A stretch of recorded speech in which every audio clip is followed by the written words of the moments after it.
Robert Ort. He came all the way from Niagara County, Senator. Thank you, Phil. Thank you very much. Well, it's all the way, but I don't want to make it sound like I came from, Canada. It's an hour flight. It's actually a lot closer than you might think. And I think, we're here to talk about something that I do think the issues we're highlighting will affect New Yorkers, whether they live in Niagara County, Manhattan, Brooklyn, Queens, or the North Country. And so this is not a New York City specific issue. Obviously, this is on the ballot for all New Yorkers to decide, as you've heard.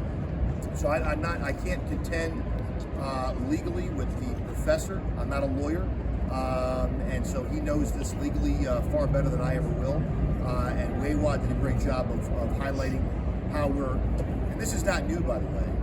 We're giving the legal veneer to discrimination to combat discrimination. That is not a new thing. It is not new to this proposition.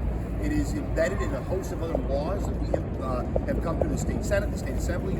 You see this in proposed laws. We've seen it at the federal level. Particularly far-left Democrats view discrimination as a way to combat previous discrimination, however, maybe from a different angle or a different group or whatever it might be.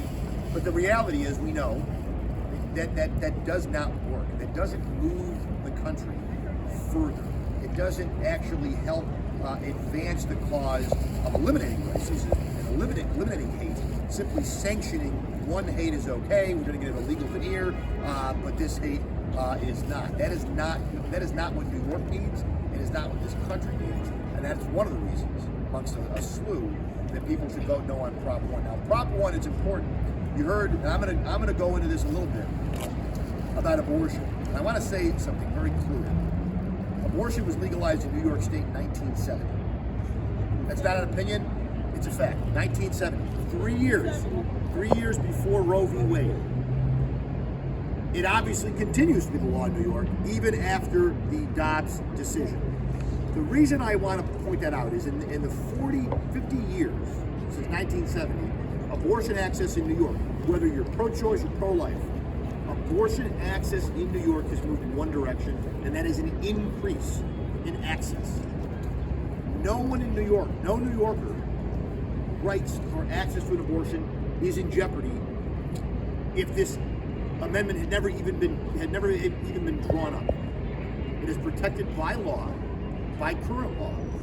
In fact, not only are New Yorkers' abortion rights protected, but in New York, we will actually pay and protect the rights of people who live in other states to come to New York and get an abortion. So anyone who tells you that we need this to protect abortion rights is fear-mongering and demagoguing and using this as an obfuscating thing to try to drive out votes. So that is the political reason why Prop 1 is on the ballot this year. The policy implications, I want to talk about